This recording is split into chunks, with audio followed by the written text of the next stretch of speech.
From Southern California, this is The Circle of Insight, a show about everything in psychology. Hear the latest in news and views on psychology. Our motto is simple: wherever there is psychology involved, we are there. And now, here's your host of The Circle of Insight, Carlos Vasquez. Welcome everyone, and thank you for joining us. We have a great show today. Today we're going to be talking about this mysterious world that not too many people know about. It's called the deep web. Today we have our special guest is a journalist and author specializing in the deep web and counter-surveillance, Alan Pearce. Thank you very much, Alan, for joining us today. Carlos, thank you so much for having me on. This is really exciting for me. I mean, it's a world that I'm not familiar with at all, and maybe it's intentional. Maybe it's a good thing. We'll find out. And before we start approaching the probe of the deep web, tell us a little bit about how you got interested, how you got started in this.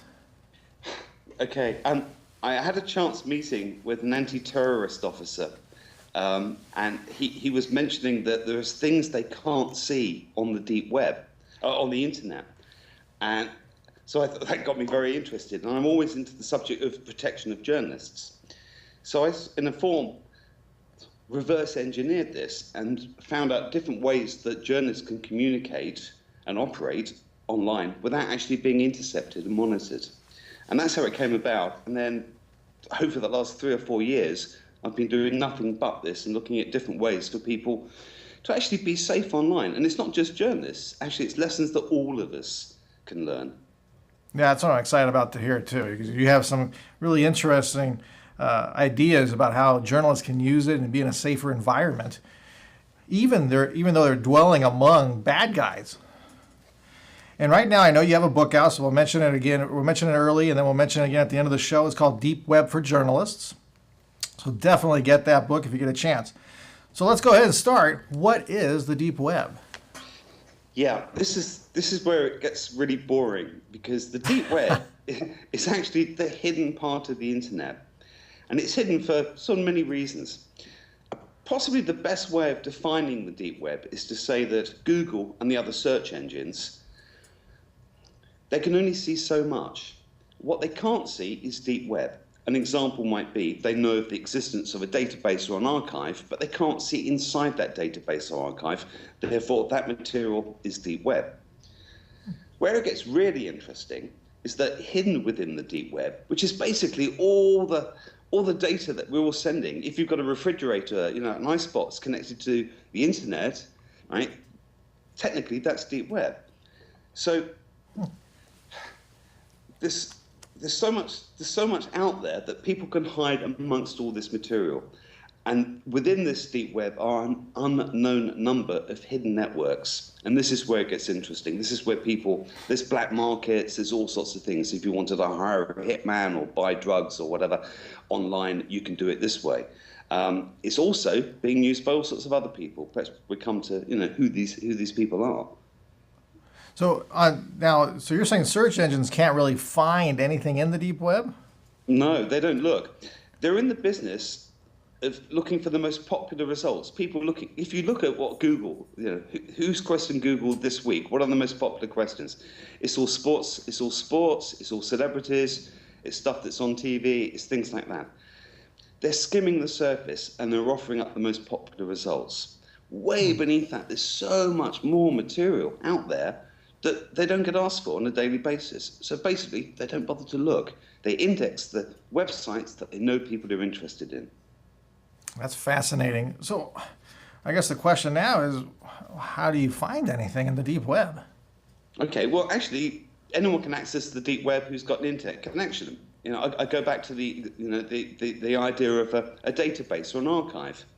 Let's suppose you're looking for, previously unseen photographs or largely unseen photographs from the American Civil War. If you ask Google Images, they'll pull up, millions of results, most of which you've all seen. However, ask Google to find a Civil War database or archive and photos, and it would take you straight to an archive where there are photographs that aren't getting the light of day, and you can interrogate that yourself. That is deep web, because Google's not looking that deep. Any one of us can do that. Well, that's interesting. No, it's so easy, and it's because simply they're not looking there. So you can go directly to a database and find whatever you're looking for. I know. Go ahead. If you wanted to access a hidden network, however, you have to install a specially configured browser, a Firefox browser in particular, and that will take you to one particular hidden network. No one knows how many hidden networks there are because that's the nature of the beast, and there's many. Now, when you mean a hidden network, what do you mean by a hidden network? Yeah, again, we come back to the thing that Google and the other search engines are not looking. So in that sense, it is hidden. People are using, I don't want to get too complicated here, but what people are doing is, in the same, what is the internet? The internet is all of us connected via computers, yeah? Within that, there are specific Titan networks, and everyone within that network is connected by a computer. Your computer, let's say, connected to a hidden network, can see the computer in front of it that's asked us a question, and the computer afterwards wait or send. But it's bouncing off everybody within that internet. So nobody knows who you are or where you are. So it's perfect for all sorts of people, for activists, whistleblowers, dissidents, aid workers, journalists, and of course criminals. And now, as one of the questions I was going to ask you, there seems to be a lot of criminals involved in the hidden network. Is that something you found out over the last 3 to 5 years? Yeah, absolutely. If you want to hire a hitman, you can do that. If you haven't got the money to pay for a hitman, you can crowdsource the funding. You can name, say, a politician you don't like. No. And see if many people work. No, really. I don't know if it's working yet because not too many get shot. But if you wanted to do that, you can set these things in motion. If you want to buy a gun, a handgun, an unlicensed handgun, if you want to buy drugs of any kind whatsoever, if you want to hire somebody, a hacker, for example, to get into a computer network to completely destroy a corporation or a business or whatever, you can do that. If you want to destroy someone's life, you can do that very, very easily. They can load all sorts of things inside somebody's computer and then tip off the police. And that would cost something like in the region of $600 to do that to a person. $600 just to be able to destroy somebody's life? Yeah, absolutely. Yeah. Wow. Yeah. Well, I'm not going to probe too much deeper in how to do that. Don't want to give anybody ideas.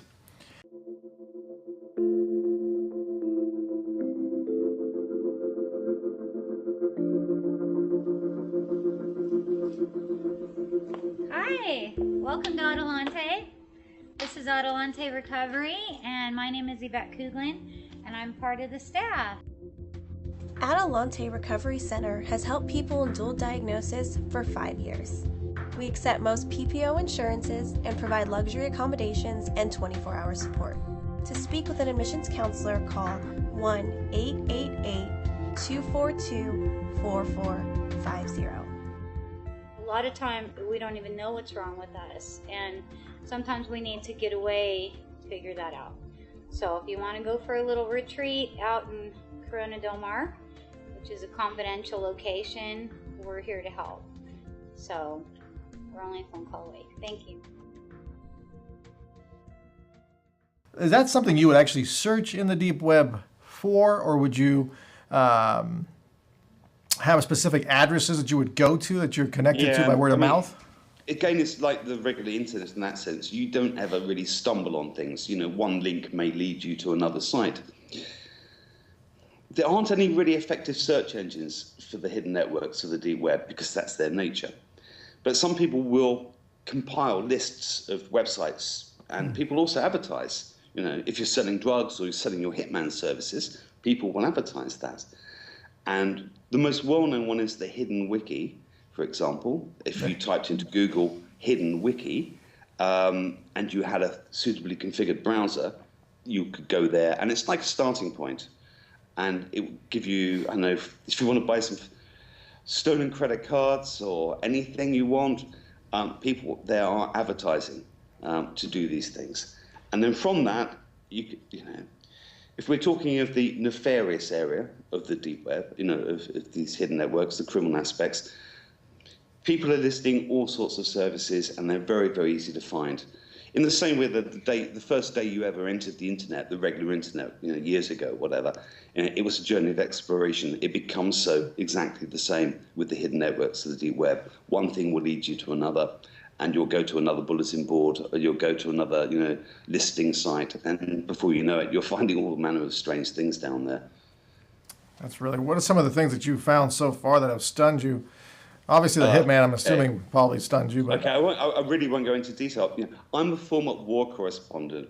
I have seen things that give me nightmares to this day. I have opened pages in the hidden networks that have burnt images onto my retina that I cannot remove. Things so ghastly, I cannot tell you. I mean, if you ask, I'll tell you. But they're so ghastly, I don't tend to talk about them too much. All sorts of really, really sick and bad people are doing things down there and taking photographs of it and video of it. Some are selling it, some are offering it for free. In the war zones? Huh? In the war zones? No, every damn place. Everything you can think of. Everything, the greatest depth of human depravity that you can possibly imagine are represented in areas of the hidden networks. So that's the dark side of the deep web. Oh, super dark. Super dark. I mean, as I said, former war correspondent, I've seen things, curdle people's bloods. I am still horrified by what I can find down there, more so.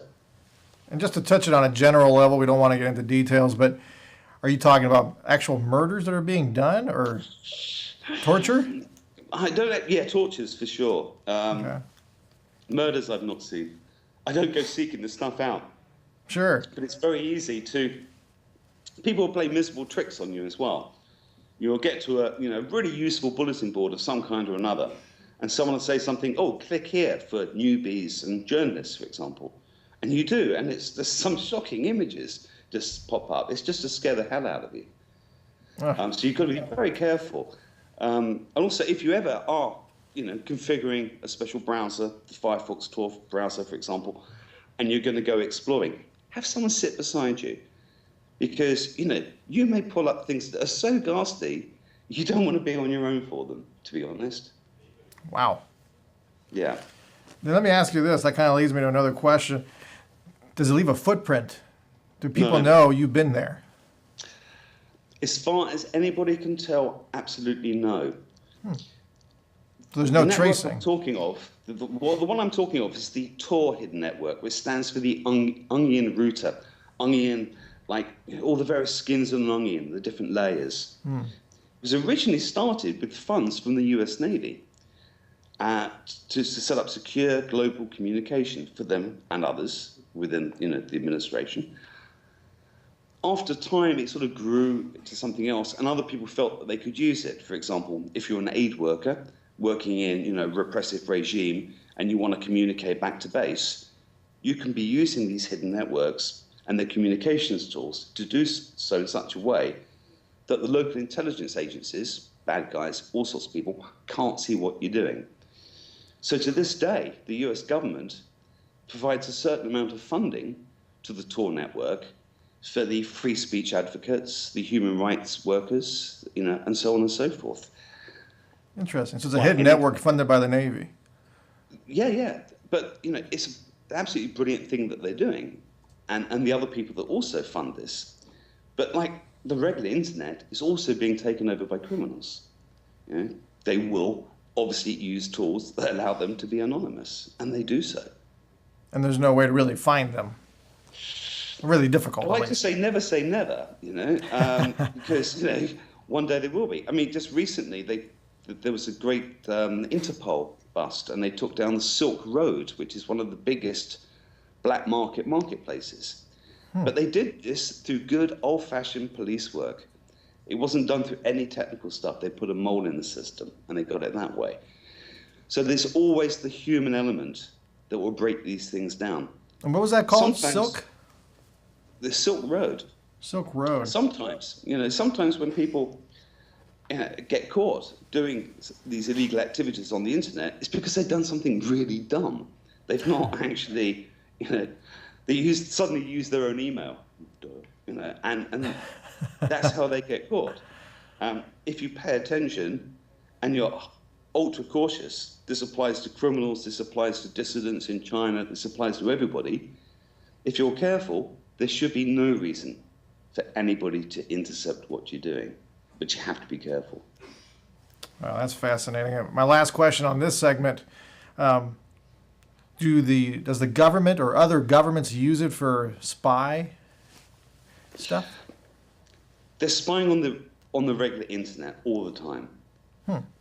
They can't easily, if they're in the deep web, they're in the hidden networks, they can't easily tell where the people are based and who they are. Right? It's just the whole purpose of using it.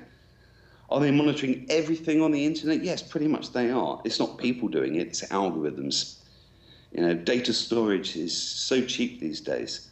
Computer capacity is so amazing these days that they can monitor everything. Every cell phone call that's made in the US, for example, will run through a system that is looking for keywords. You say bomb, Obama, Thursday or something in one phone call, right? They're onto you. They're onto you like a flash. Really? Right? Oh yeah.